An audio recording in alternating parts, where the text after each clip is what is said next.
Isère Économie et Présence, partenaire des entreprises de votre territoire. Entreprises, secteur public, acteurs de l'économie sociale, la Caisse d'épargne Rhône-Alpes s'engage à vos côtés. Caisse d'épargne Rhône-Alpes, la banque des décideurs en région.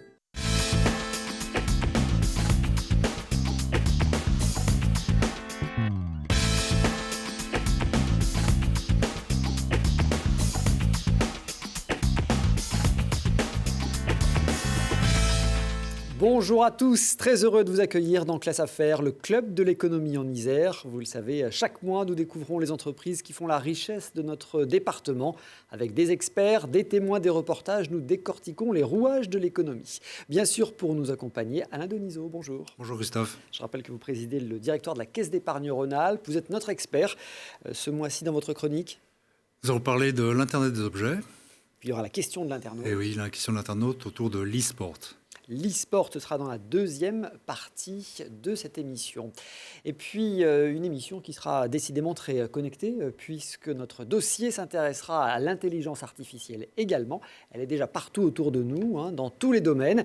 Mais peut-on vraiment faire confiance aux robots? Comment réguler et accompagner cette inexorable révolution? Des pistes de réflexion dans un instant. Et puis, dans notre focus, nous visiterons l'entreprise Isermat Sekamat, une quinzaine d'années depuis sa création. Et ce spécialiste de la location et de la distribution de matériel de BTP a déjà bien grandi. Aujourd'hui, une douzaine d'agences couvrent notre département et aussi les Deux-Savoies. Nous irons notamment à Saint-Martin-d'Air et à Clé. Voilà pour le sommaire, c'est parti. Installez-vous confortablement pour un nouveau voyage en Classe Affaires dans le club de l'économie en Isère.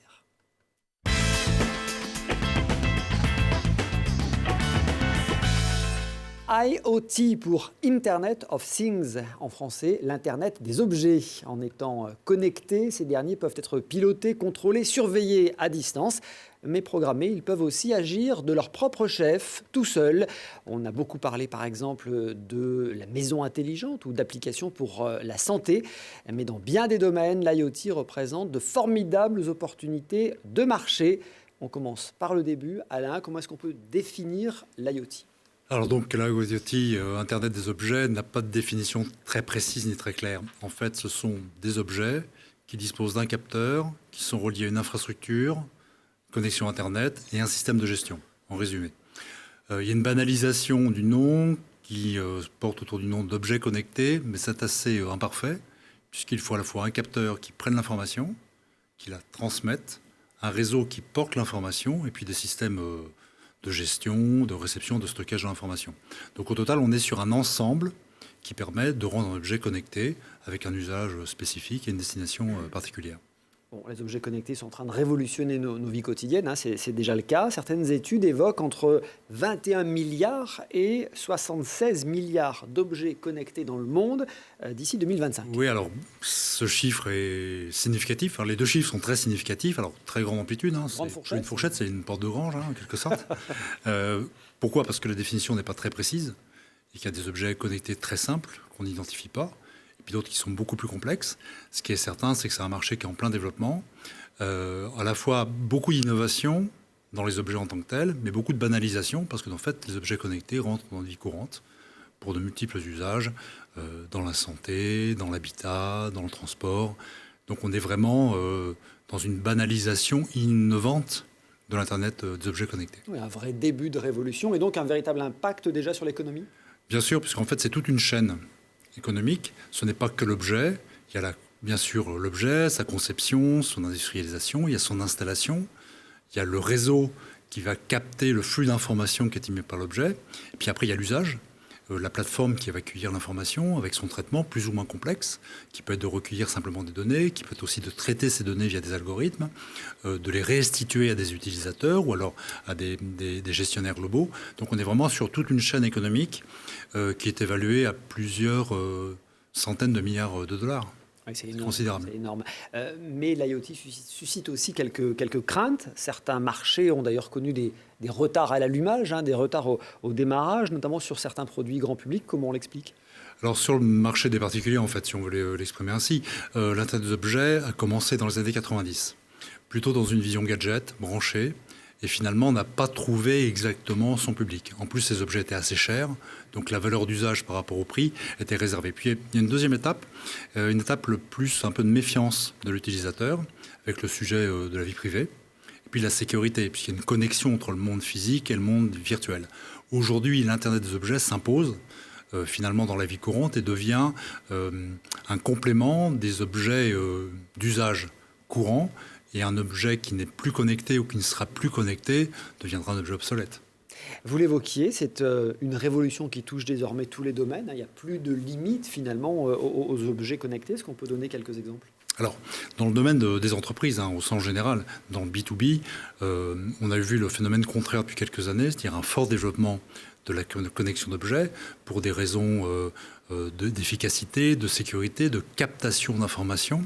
Et donc les domaines concernés, bien sûr, tout ce qui est habitation, logement, le transport, la sécurité, beaucoup la santé. Donc tous ces domaines qui nécessitent de gérer des informations multiples, de les consolider et de mettre en place soit des processus qui vont accompagner les personnes, soit les objets en tant que tels, pour faciliter la vie des utilisateurs. On peut passer en revue quelques secteurs. Bon, alors vous évoquez la maison intelligente. Bon, la maison intelligente, c'est ce qui vient premier à l'esprit. C'est la domotique, c'est le chauffage, les volets, la régulation de la température, c'est la préparation des repas, c'est tout ce qui est autour. La sécurité aussi de la maison, bien sûr. Donc c'est tout ce qui est autour de la vie domestique dans une maison. On a aussi, bien évidemment, tout le domaine du sport et de la santé. Enfin, de la santé, à la fois dans la partie sport et aussi dans la partie plus médicale. Bon, dans le sport, c'est toutes les montres connectées, le suivi de la performance, la comparaison de la performance avec d'autres sportifs, qui aujourd'hui est assez banalisé. Dans le domaine des médicales, c'est tout le suivi médicalisé des personnes, soit sur les lieux hospitaliers, soit à domicile, qui permettent de déceler des incidents ou de suivre des rythmes, on va dire, biologiques pour apporter soit du suivi médical, soit des alertes, soit tout simplement plus de confort dans la vie du patient. Alors on en aura un exemple très intéressant dans un instant avec une start-up grenobloise. Le secteur des transports. Transport, c'est du déplacement, à la fois du déplacement de véhicules, du déplacement de marchandises. Donc les usages sont multiples. Bien sûr, c'est le suivi de l'activité, donc le suivi du véhicule, le suivi de la marchandise. C'est aussi le suivi de l'usage, la prédictibilité des incidents. Tout ce qui peut permettre en fait de faire en sorte qu'un point lourd, de façon prédictive, puisse être soit réparé, soit révisé avant que le problème ne surgisse. Et on voit bien le lien qu'il y a sur cet exemple entre l'identification de la problématique et une gestion de masse qui permet finalement de systématiser par des algorithmes qui se rapprochent un peu de l'intelligence artificielle, de systématiser certaines visites de contrôle, certaines révisions, pour optimiser économiquement la mise à disposition de l'outil pour l'entreprise. Autre secteur concerné, les infrastructures publiques ? Oui, tout ce qui est gestion des fluides, gestion de l'énergie. Bon, il y a un exemple qui est probant et que l'on connaît tous, c'est l'installation des compteurs Linky. Mais c'est vrai aussi pour les collectivités locales, sur la gestion des réseaux de chaleur, sur la gestion de l'énergie et de l'électricité pour les voiries. Donc toute cette gestion globale qui permet aussi d'avoir des dimensions d'anticipation par rapport au phénomène climatique et donc d'adapter effectivement la fourniture d'énergie ou de fluide à des moments particuliers en fonction de prévisions météo par exemple. Quelles sont les tendances d'évolution pour les années qui viennent ? Il y a l'objet connecté et puis il y a toutes les données qui vont avec. Elles sont considérables. Considérables parce qu'il y a cette banalisation, d'une part, donc cette généralisation de l'objet connecté, et puis considérable parce que le champ d'innovation est immense, il est quasiment infini, et de ce fait est considérable également puisqu'en fait la chaîne économique de l'objet connecté part de la construction de l'objet, de son installation, jusqu'au développement progiciel, à la création d'algorithmes, à la mise en service d'outils commerciaux pour suivre ces rendus d'activité. Donc on est vraiment sur une chaîne de valeur où tous les acteurs créent de la valeur, puisqu'en fait c'est un nouveau marché. Donc on a un marché qui est réellement en plein développement pour les années à venir. Merci, on va revenir sur ces sujets dans un instant. Et quand on parle d'IoT, on parle notamment pour le grand public de montres, de bracelets, vous les avez évoqués, de valises connectées, de casques évidemment. Un marché qui devrait exploser en 2020. On entend parler de 52 milliards de dollars, soit une progression de 27% en un an.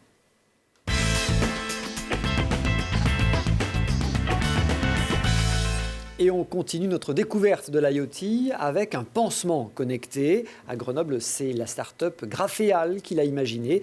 Hébergée par le CNRS à Grenoble, elle travaille sur des mini-puces sans contact d'environ 1 mm3 utilisées dans la télémédecine, notamment pour ce patch nouvelle génération. Des explications avec Lina Badreddine. Qui aurait cru un jour que les pansements aussi deviendraient électroniques et communiqueraient même avec une application. C'est le système que met au point la start-up Graphéal, un assistant de soins pour les plaies chroniques. Ces dernières touchent surtout les personnes âgées et les patients diabétiques et aboutissent parfois à des amputations à cause d'infections créées sur la durée. Ce procédé détecte donc les infections plus tôt et permet de diminuer la fréquence de changement de pansement. En rouge, c'est la plaie, le patch vient se mettre ici, l'électronique flexible est juste à côté. Et on va venir mettre le pansement comme pour toutes les plaies par-dessus. Et en fait, on va pouvoir venir détecter l'état de la plaie grâce à ce patch avec une application smartphone que l'infirmier ou l'infirmière va ouvrir lorsqu'elle va mettre, ou il va mettre le smartphone sur la plaie, sur le pansement. Donc sans enlever le pansement, on aura les informations sur ce qui se passe à l'intérieur. Grâce à cette mesure de l'évolution de la plaie, le patient peut avoir un suivi à domicile. L'idée est aussi de décharger les infirmiers des tâches plus administratives pour se recentrer sur le contact humain. L'idée est venue parce qu'on avait donc un système d'électronique flexible qui nous permettait de prendre des données directement sur la peau, des données par exemple d'acidité de la peau, de nature physico-chimique. Et donc par cette électronique, on s'est intéressé à pouvoir étudier la nature d'une peau lésée et notamment d'une blessure. Lorsqu'une plaie s'infecte, le taux d'acidité varie rapidement, ce qui renseigne sur l'imminence d'une infection. En labo, 8 essais précliniques ont validé la non-toxicité du produit et son intérêt pour stimuler la cicatrisation tout en effectuant la mesure de l'évolution de la plaie. On a travaillé pour que cette électronique, qui est à usage unique, puisqu'elle est sur un pansement, qui est donc un dispositif médical à usage unique, inconsommable, pour que l'électronique embarquée soit non polluante, et en particulier il n'y a pas de batterie à l'intérieur. Il n'y a pas de chiffre précis pour l'instant concernant le coût de ce produit, mais Graphéal indique que son prix est raisonnable et comparable avec celui d'un pansement technique. Et Graphéal a terminé les premiers tests in vitro et envisage une commercialisation dès 2021. Graphéal et son pansement connecté sont sélectionnés par Classe Affaires pour le prix Innover pour gagner. Il est remis en mars lors du forum du même nom au World Trade Center.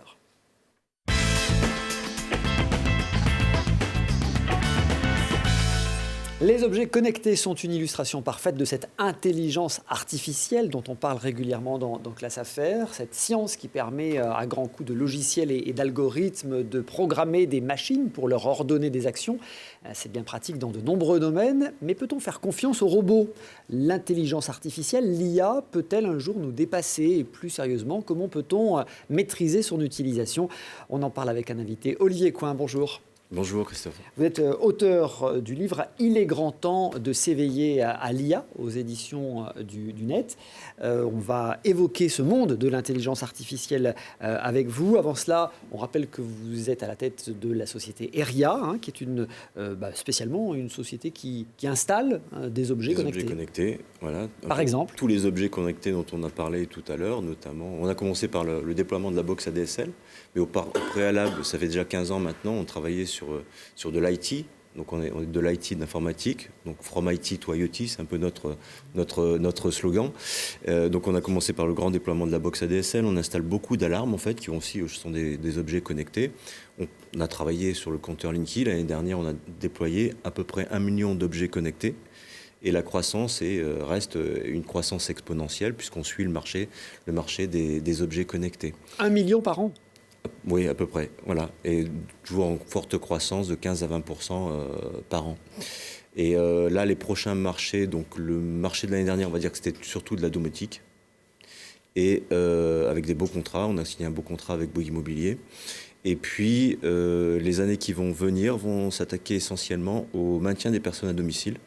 Où là, à partir de 2022, on va avoir l'effet baby-boom, où il y aura à peu près 200 000 personnes en plus qui seront sur le marché, donc ce qu'on appelle en zone fragilisée, qui ont 75 à 85 ans, qui ne pourront pas aller dans les EHPAD parce qu'il n'y aura pas assez de place, et qui souhaitent aussi rester chez elles. Et ces objets connectés, interconnectés, vont pouvoir aider ces personnes à rester chez elles. C'est une spécificité de votre secteur d'activité, c'est que les objets que vous installez aujourd'hui, finalement, on ne les connaissait quasiment pas il y a 4 ou 5 ans. Voilà, j'aime même dire que carrément 2 ans en fait. C'est-à-dire que les objets connectés qu'on installe aujourd'hui n'existaient pas il y a 2 ans. Donc effectivement, aujourd'hui, ce qu'on constate, c'est pourquoi il y a une progression des objets connectés, c'est tout simplement parce que les technologies sont matures. On sait les connecter, on sait les interconnecter, etc. Maintenant, c'est l'usage. C'est quel usage on va en faire. Et c'est ces usages-là qui sont en train d'être créés progressivement. Et nous, ce qui nous intéresse chez RIA, c'est essentiellement le développement en masse. C'est là où on est professionnel et industriel. Alors, vous avez lu déjà dans Il est grand temps de rallumer les étoiles, c'était le livre précédent. Voilà. Cette fois-ci, il est grand temps de s'éveiller à l'intelligence artificielle. On va en parler précisément. L'intelligence artificielle, elle est déjà de partout autour de nous. Hein. Oui, mais en plus, on commence déjà à installer des objets où il y a de l'intelligence artificielle embarquée. Et ça, je vais prendre un exemple. En fait, il y a une société qui s'appelle Netatmo qui produit des caméras où on est capable, où la caméra elle-même, il y a un processeur qui est capable de détecter si c'est une personne, un animal, une voiture. Et même je pense que d'ici quelques mois, on sera capable de détecter si c'est un inconnu ou une personne de la famille.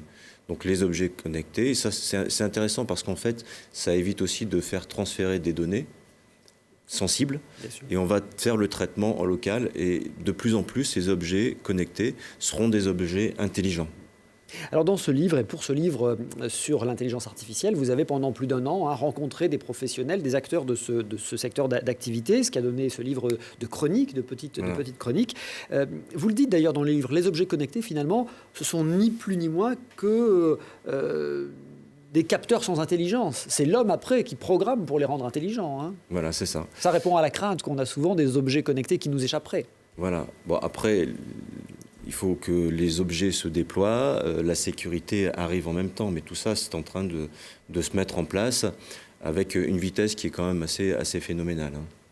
Alors ces capteurs qu'on installe sur ces objets, ils sont, vous le disiez, l'un et l'autre reliés à des algorithmes. Hein, c'est ce qui rend un objet intelligent, avec une perspective qui fait rêver les uns ou qui fait peur aux autres, c'est l'homme augmenté. Oui, l'homme augmenté. Mais il est déjà là. Ouais. Ah oui, tout à fait. Ben, il est là depuis même très très longtemps, parce qu'en définitive, quand on porte des lunettes, eh ben, on va corriger une inégalité. Hein, même chose pour un fauteuil roulant, pour un appareil dentaire, etc. Voilà. Sauf que maintenant, on arrive à un moment où il faut vraiment qu'on se pose des questions d'ordre éthique et moral, tout simplement parce que on connaît maintenant les exosquelettes qui permettent de transporter des charges.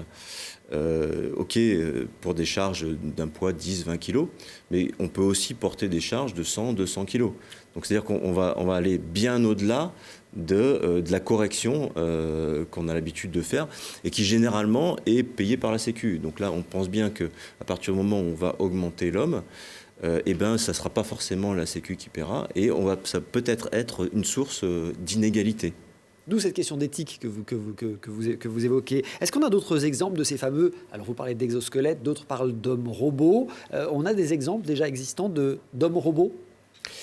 Oui, mais ça va même beaucoup plus loin que ça, parce qu'en fait, Elon Musk a racheté une entreprise qui s'appelle Neuralink et qui fait l'interface entre les neurones et de l'électronique. C'est-à-dire qu'on va être capable d'ici quelques années, c'est pas encore pour tout de suite, hein, mais d'ici quelques années, on va être capable de rajouter de la mémoire ou de rajouter un processus de calcul qui sera directement interconnecté avec le cerveau. Ça alors. Et puis il y a carrément les robots tout court. Hein, l'intelligence artificielle, c'est aussi l'arrivée de robots. Dans votre livre, vous citez de très très nombreux exemples. Il y a par exemple des policiers robots en Chine. Alors c'est à Dubaï. À Dubaï, oui, Dubaï. Oui, donc c'est un test qui a été fait à Dubaï. Il prévoit même de remplacer à peu près 15% de l'effectif, ou de compléter de 15% de l'effectif par des robots. Bon, pour l'instant, les robots ressemblent un peu plus à des bornes interactives de la SNCF. Mais enfin, il suffit de leur donner une apparence... Ouais, on essaye de leur donner une apparence humaine, justement pour qu'il y ait un petit peu d'interaction. Le seul problème aujourd'hui qu'on constate vis-à-vis de ces robots, c'est, et ce qui durera encore probablement un certain temps, c'est la notion d'empathie qui leur manquera très certainement. D'autres exemples d'applications très concrètes de cette intelligence artificielle? Alors, je vais faire un zoom un petit peu plus... On va s'éloigner un tout petit peu. En fait, il va y avoir 3 grandes tendances au niveau mondial. La première tendance, c'est l'intelligence artificielle des États-Unis qui va être très orientée business, comme on peut s'imaginer. La tendance européenne, ça va être une tendance plutôt humaniste, ou l'homme augmenté, mais plutôt l'homme corrigé. Et la tendance chinoise qui va être la tendance de surveillance. Et là, on constate déjà ces trois éléments qui vont... Il n'y a probablement pas quelque chose qui va émerger. Ça sera certainement un petit peu détroit. Ça va certainement s'autoréguler dans l'avenir. Mais on constate déjà des phénomènes de ce type-là. Alors vous évoquez dans le livre quand même, parce que moi ça m'a étonné, près de Shanghai, dans un lycée, des caméras à reconnaissance faciale qui traquent les élèves qui ne sont pas attentifs en cours. Vous évoquez au Japon une intelligence artificielle qui a failli gagner un prix littéraire. Oui. Et puis j'ai aussi relevé à Helsinki un robot capable d'écrire des chansons de rap. Oui, tout à fait. Et alors il y a encore quelques temps, mais ça date d'il y a quelques années, puisqu'en fait les premières tendances de cette confrontation homme-machine, ça a été avec Kasparov, le champion d'échecs, qui a été battu par Deep Blue, donc un ordinateur créé par IBM. Et encore, ce n'était pas tout à fait de l'intelligence artificielle. L'intelligence artificielle est arrivée à partir du jeu de Go, un jeu qui est beaucoup plus compliqué et qui ne peut être traité que par l'intelligence artificielle. Le champion du monde a été battu, et même l'ordinateur qui a battu le champion du monde a été battu par un autre ordinateur depuis. Et donc voilà, on constate en fait qu'il y a des améliorations comme ça. D'autres challenges de ce type, ça a été justement en Chine, où on a réuni une quinzaine de radiologues qui ont testé des radios de tumeurs du cerveau. Et on s'aperçoit que l'ordinateur va 2 fois plus vite et a des taux de réussite qui sont en détection plus importantes. Bien au-delà. Sauf que, voilà, il faut quand même pas avoir peur de ça, parce qu'en fait... Oui, j'allais vous dire, ça fait rêver, mais d'un autre côté, ça fait un peu peur. Voilà. Mais en fin de compte, non, il ne faut pas avoir peur, tout simplement parce que on verra que... La décision doit toujours être humaine à la fin. C'est-à-dire qu'on ne peut pas avoir une machine qui va détecter si vous avez un cancer ou une tumeur du cerveau, et puis d'appuyer sur un bouton, il y a un petit papier qui va dire vous avez un cancer. Non, il y a toujours le facteur humain, le facteur familial. Donc ça doit être un médecin qui doit annoncer, dire ou ne pas dire d'ailleurs, si le cancer est grave ou pas grave. Ça, c'est la peur de l'usage. Moi, je comprends bien qu'on puisse être rassuré. L'autre peur, c'est évidemment l'utilisation de toutes ces données qui sont récupérées par cette intelligence artificielle, toutes ces datas. Oui. Alors en Europe, on a une chance, c'est quand même on a RGPD, même si c'est quand même beaucoup... Règlement général de protection des données. Voilà. Donc on est un peu plus protégé qu'aux États-Unis, où ça va être vraiment la donnée pour le business, ou en Chine, où ça va être la donnée pour la surveillance de l'être humain. Mais là aussi, ça veut dire qu'il faut mettre en place des glissières de sécurité, des barrières éthiques ? Moi, je reste assez optimiste, en fait. Je pense que les règles vont arriver peu à peu. Tout compte fait, il n'y a pas tant d'exemples que ça de divergence. Et le public n'acceptera pas d'être supervisé, surveillé en permanence. L'autre crainte, c'est que tous ces robots, finalement, se substituent à l'homme en matière d'emploi. Et on dit que peut-être cette intelligence artificielle robotisée, elle entraînera des destructions massives d'emplois. Ouais. Alors là, j'ai étudié, je ne sais pas combien, à peu près une dizaine d'études mondiales. Et c'est le grand capharnaüm. En fait, il y en a qui prédisent moins 50% et d'autres plus 50% d'emplois. Donc là, on va dire que la frontière va probablement s'équilibrer, avec une grande différence, c'est que probablement les métiers basiques vont probablement disparaître. Et les métiers pour lesquels il faut de l'empathie ou une intelligence humaine, alors à ce moment-là, vont plutôt se développer. Et puis il y a aussi cette fameuse création destructrice de Schumpeter, cette nouvelle économie qui va aussi créer des nouveaux emplois. Une transformation en fait. Tout le sujet c'est la bascule effectivement, et les générations concernées par la bascule, où les gens qui seront peu formés seront encore plus marginalisés. Il y aura une demande de formation et de talents diverses qui sera accrue. Mais pour revenir à la question, qu'est-ce qu'on va en faire ? Moi, je crois que ce que vous disiez, les limites de l'éthique, de la conscience et de l'humanité sont extrêmement importantes pour fixer les garde-fous, les bornes à l'usage de ces technologies. Parce que finalement, ce sont les hommes, enfin les femmes et les hommes qui se serviront des technologies, qui fixeront la frontière à ne pas dépasser. Tout à fait. Et la grande inconnue, en fait, elle vient du fait qu'il y a eu la machine à vapeur qui a remplacé la partie agricole. On est passé de 50% d'emplois agricoles à 2% maintenant. Il y a la deuxième partie qui est l'électricité qui est arrivée, qui a supprimé ou qui a amélioré ou qui a transformé en tout cas l'industrie. Et là, maintenant, on va travailler sur des métiers qui sont plus à caractère cognitif. Notamment, par exemple, aux États-Unis, il y a déjà des cabinets d'avocats qui fonctionnent avec de l'intelligence artificielle. Bon, est-ce que les avocats seront remplacés par de l'intelligence artificielle ? Je ne sais pas. Mais en tout cas, on arrive à une phase où c'est l'intelligence humaine qui est remplacée par des machines, ou en tout cas, moi ce que je pense plutôt, c'est qu'elle va être complétée pour être plus performante et que l'analyse soit plus humaine à côté. Passionnant. Vous terminez, Olivier Coin, votre livre par une interview de James Crowley de l'INRIA, qui vous dit d'ailleurs que l'intelligence artificielle va tout bouleverser et qu'elle viendra à terme à changer l'humanité. C'est à découvrir donc dans ce livre. Il est grand temps de s'éveiller à l'intelligence artificielle aux éditions du Net. Merci beaucoup d'être venu sur le plateau. Dans un instant, notre traditionnel focus sur une entreprise de l'Isère. En 15 ans, Isermat Secamat a fait sa place sur le marché de la location et de la distribution de matériel, notamment pour le BTP, combinant croissance interne et externe. Son PDG, Paul David, sera avec nous. À tout de suite.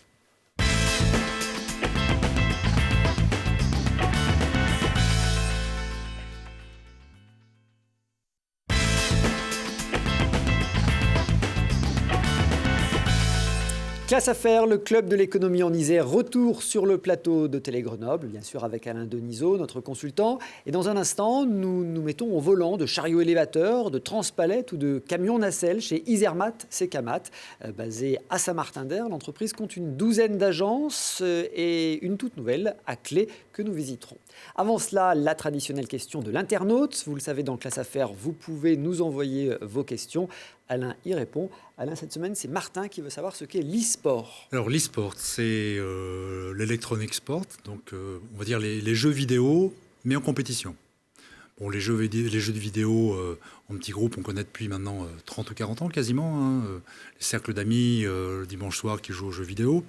Mais avec le développement des réseaux Internet, notamment la puissance de transmission de l'information, avec la puissance de calcul des machines, avec la complexité accrue des jeux vidéo, ça s'est finalement beaucoup développé, voire professionnalisé.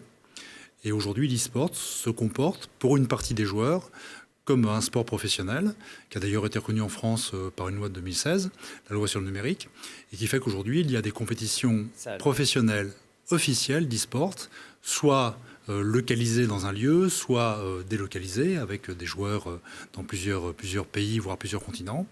Et ça représente plus ou moins, dans le monde, 400 millions de joueurs. Ça, on peut imaginer les Jeux Olympiques de l'e-sport. Il y a eu à Paris une compétition d'un jeu qui s'appelle League of Legends, qui a été suivi par 200 millions de personnes en télévision, 15 000 personnes en local, par des équipes professionnelles qui ont des sponsors, des grands sponsors, à la fois des fournisseurs Internet, des équipements électroniciens.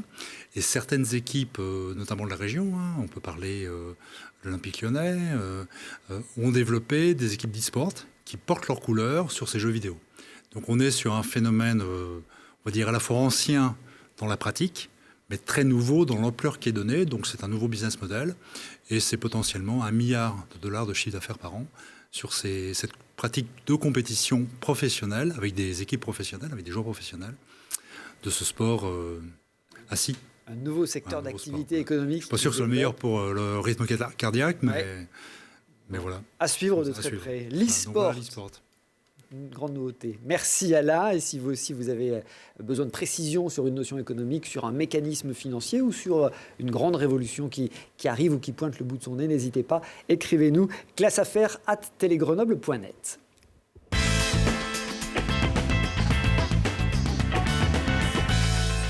Créée en 2005, l'entreprise Isermat Secamat s'est construite brique par brique pour faire un bien bel édifice de 12 agences en Isère, dans les Deux-Savoies.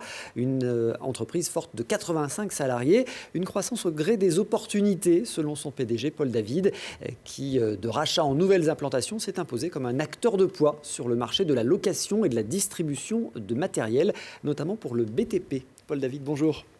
Bonjour Christophe. Merci d'avoir répondu à notre invitation. Je le disais, Isermat, Secamat, une douzaine d'agences. Tout ça s'est construit petit à petit depuis 2005. Oui, il n'y avait pas de plan de carrière. Le premier objectif, c'était de réussir la première étape de l'entreprise. Donc de valider plusieurs années. Et puis au fil de l'eau, on prend un peu d'assurance, le marché évolue. Et puis la passion et l'envie font le reste. Donc aujourd'hui, 85 salariés, je le disais, une vingtaine de millions d'euros de chiffre d'affaires. Tout a commencé dans ce secteur de la location de matériel, un secteur que vous connaissiez bien à la base. Hein. Oui, c'est une tradition en partie familiale, puisque depuis plusieurs générations, soit dans la construction de matériel, soit dans le service, j'ai baigné dans cet environnement. Et c'est vrai qu'il y a eu une rupture d'entreprise en 2004, la vente de l'entreprise familiale, et ça a été pour moi l'occasion de créer Isermat. Au début, 2 agences. Saint-Martin-d'Air et Vif. Depuis, les choses ont bien avancé. Au début, il y avait même une implantation à l'étranger. C'est encore le cas ? Toujours, oui. C'était après, en 2007, comme j'avais une clause de non-concurrence au début, et puis l'envie de m'exporter, j'ai créé une société qui s'appelle Isermat CZ pour République tchèque, qui est à Prague, et qui existe toujours, qui est modeste, puisqu'il n'y a que 5 salariés, mais elle fait son petit bout de chemin. Donc aujourd'hui, une activité essentiellement de location de matériel, hein, c'est ça ? Location, matériel, réparation, vente, et même si le plus grand pilier reste la location, il y a quand même 20 à 25% liés à la vente et aux services de réparation. Quels sont vos clients ? Décrivez-nous ce marché.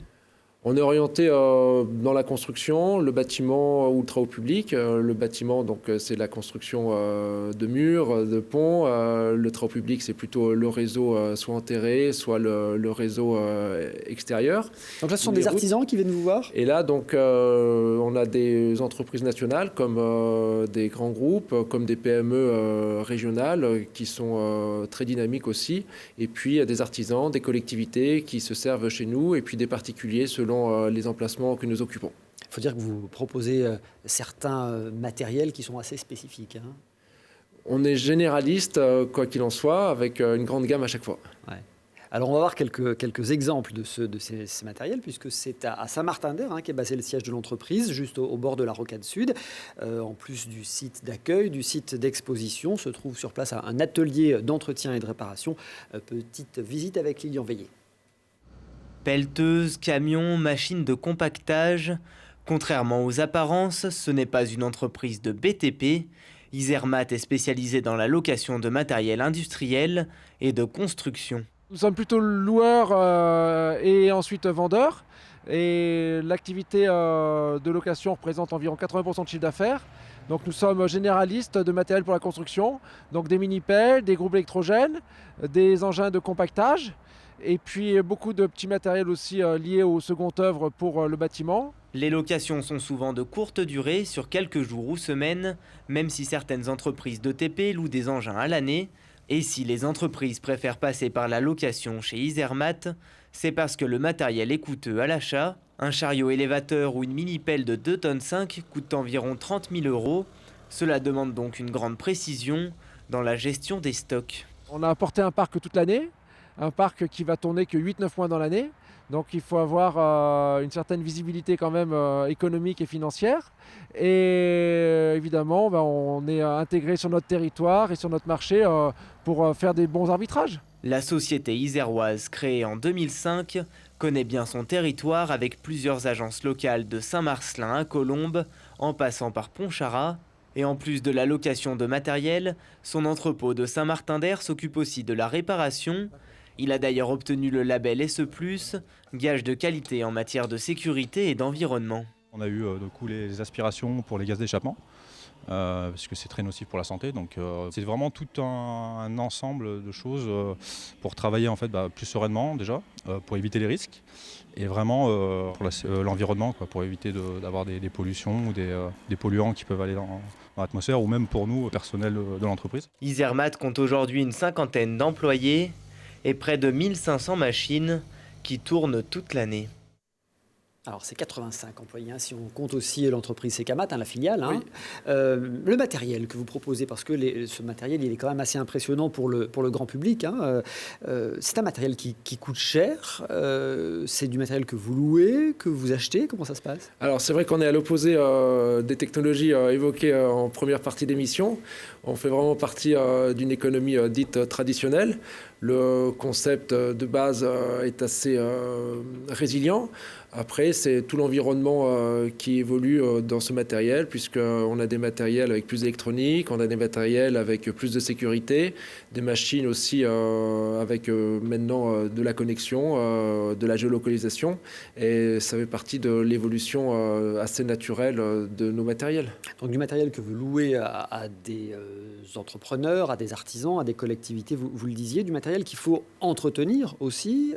L'atelier, j'aimerais qu'on en parle, c'est un atelier à Saint-Martin-d'Hers qui fait près de combien, 800 mètres carrés, c'est ça? On a plus que ça, on a 1100 mètres carrés de bâtiment, l'atelier fait presque 1000 mètres carrés. Et oui, c'est une grosse partie de notre métier, c'est du personnel qualifié qu'il faut embaucher, qu'il faut conserver, puisque comme dans beaucoup de secteurs d'activité, la main-d'œuvre qualifiée n'est pas toujours simple à trouver. Et puis renforcer par rapport aux nouvelles techniques qu'on doit mettre en œuvre sur les ateliers. Bon, et puis avec ce label effectivement qualité, ce fameux SE+, qui est un label à la fois en matière de sécurité et d'environnement. C'est un label lié à notre fédération du DLR, les distributeurs lois réparateurs, et on remplit un cahier des charges de 180 points concernant l'organisation générale. Un mot sur la croissance de l'entreprise. On le disait, vous avez commencé avec 2 agences. Aujourd'hui, il y en a une douzaine. C'est à la fois de la croissance interne, donc en créant de nouvelles structures, et externe, en rachetant des entreprises existantes. Oui, ça va parfois un peu plus vite de racheter quand l'opportunité se présente que de créer d'une feuille blanche. Donc j'ai pu reprendre la première société en 2006 au Sheila, un gérant, chose assez classique, qui prenait sa retraite. Donc c'est le moment idéal pour vendre et le moment propice pour l'acquéreur. Et puis ensuite des créations de sites comme à Colombes, maintenant il y a un peu plus de 10 ans, puisque c'était en 2009, en pleine tourmente financière. J'ai eu l'opportunité de trouver un emplacement à côté de l'autoroute. Et sinon, le développement en Savoie, Haute-Savoie, avec le rachat en 2013 de CECA. Donc là, c'était vraiment nécessaire, si je voulais développer le réseau sur le sillon alpin, de trouver une société avec un savoir-faire et une implantation qui permettait de vraiment faire le travail. Sinon, je pense que la tâche, à mon échelle, aurait été bien plus longue et bien plus aléatoire. Alors parmi les développements, il y a une nouvelle agence qui est en train de naître. D'ailleurs, les agences ont toujours un look très étudié, avec des façades très étudiées qui font une résonance avec l'environnement et notamment avec les montagnes ici. C'est le cas à Saint-Martin-d'Hers dans l'agence qu'on vient de visiter. Et c'est aussi le cas à Clé dans la toute nouvelle agence que nous visitons tout de suite. C'est au pied du Vercors qu'Isermat vient d'ouvrir son tout nouvel entrepôt. Opérationnel depuis le mois de janvier, il remplace le site de Vif car l'entreprise avait besoin de s'étendre pour développer son activité. Le site de Vif est complètement saturé et nous avons dû chercher pendant presque 4 ans un site.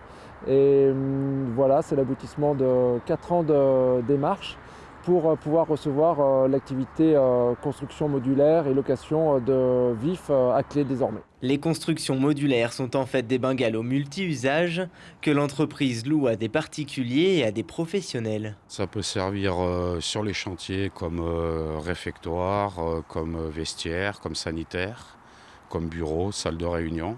Ces bungalows ont pris beaucoup d'ampleur ces 5 dernières années et l'entreprise avait donc besoin de plus d'espace. Les portes du bâtiment ont été pensées pour rentrer les bungalows dans la longueur et intervenir à l'abri pour les assembler ou les réparer. Mais l'entrepôt est aussi consacré à une autre activité. Il va y avoir aussi une partie plateforme élévatrice. C'est des montes matériaux qu'on met en façade de bâtiments en construction ou en rénovation qui permettent l'élévation, d'acheminer le matériel et les gens sur leur site, sur leur étage de travail sur les bâtiments. Avec ce nouvel espace de 1000 m² sur un terrain total de 9000 m², l'entreprise devrait pouvoir continuer son expansion. Alors ce nouveau site, Paul David, c'est un investissement important, à plus de 2 millions d'euros, mais qui va vous permettre de développer cette nouvelle activité de manutention. Oui, c'est un outil nécessaire pour l'activité de location de chariots industriels. C'est une histoire qui est assez récente dans l'entreprise, puisque c'est un rachat d'une société qui était sur Vars, qui existe depuis longtemps, une petite entreprise familiale. Et puis la gérante a souhaité céder cette activité. Elle a gardé une autre activité liée à la logistique. Donc c'est Travel Maintenance, qui est du coup devenu Isermat Manut. Et c'est le fait que les entreprises connaissent des gérants à une époque, et puis le gérant, pour diverses raisons, souhaite transmettre, céder. Et ça correspondait à mon souhait de diversification. Donc une diversification vers l'activité de levage, de manutention, avec déjà chariot élévateur, on l'a vu, des transpalettes, enfin ces matériels-là. Ça permet de compléter l'activité BTP ? C'est un complément, c'est un autre cycle. C'est un autre métier. C'est un autre type de clientèle, oui. C'est un autre savoir-faire, une autre culture d'entreprise. Et c'est assez enrichissant pour moi, même qui suis dans l'entreprise depuis 15 ans et même plus avec mon parcours précédent. Donc je suis revenu novice en quelque sorte sur une partie de cette activité. En quoi c'est différent de louer par exemple des appareils de levage ou des bungalows comme on l'a vu, que de louer un tractopelle? Donc pour parler du chariot élévateur, donc là on a été intégré dans un processus parfois industriel. Donc notre chariot élévateur ou notre transpalette va vraiment faire partie du processus industriel. Et si la machine tombe en panne, c'est parfois tout un processus industriel ou logistique qui peut s'arrêter. Donc on a une vraie responsabilité. Et puis c'est à la fois plus simple parce qu'on est dans des environnements plus cloisonnés, plus encadré que dans l'ETP, mais il y a aussi plus de contraintes millimétrées peut-être que dans le travaux public. Passionnant. Bon, l'objectif, on voit bien la diversification de l'entreprise petit à petit. Alors, c'est une activité qui représente aujourd'hui 10% du chiffre d'affaires, mais qui devrait croître de façon importante. C'est l'objectif. Bon, c'est intéressant de voir aussi dans des entreprises et des secteurs d'activité très traditionnels, l'innovation, là aussi, les investissements, des investissements importants. Capacité à faire de la croissance organique et puis l'extension des rachats, c'est une très belle histoire, bravo. Merci.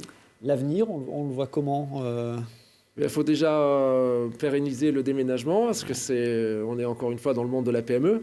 Donc on a des bonnes méthodes de gestion, mais il faut quand même se garder d'aller trop vite, de ne pas brûler les étapes et en même temps de garder une petite dose d'ambition. Être prudent et audacieux à la fois. Exactement.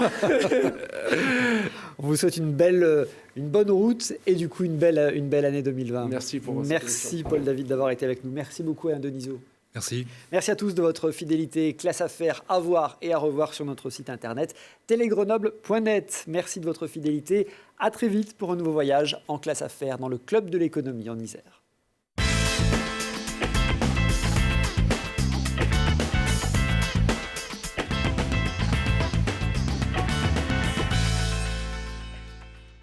Entreprises, secteur public, acteurs de l'économie sociale, la Caisse d'épargne Rhône-Alpes s'engage à vos côtés. Caisse d'épargne Rhône-Alpes, la banque des décideurs en région. Nord-Isère Économie et Présence, partenaires des entreprises de votre territoire.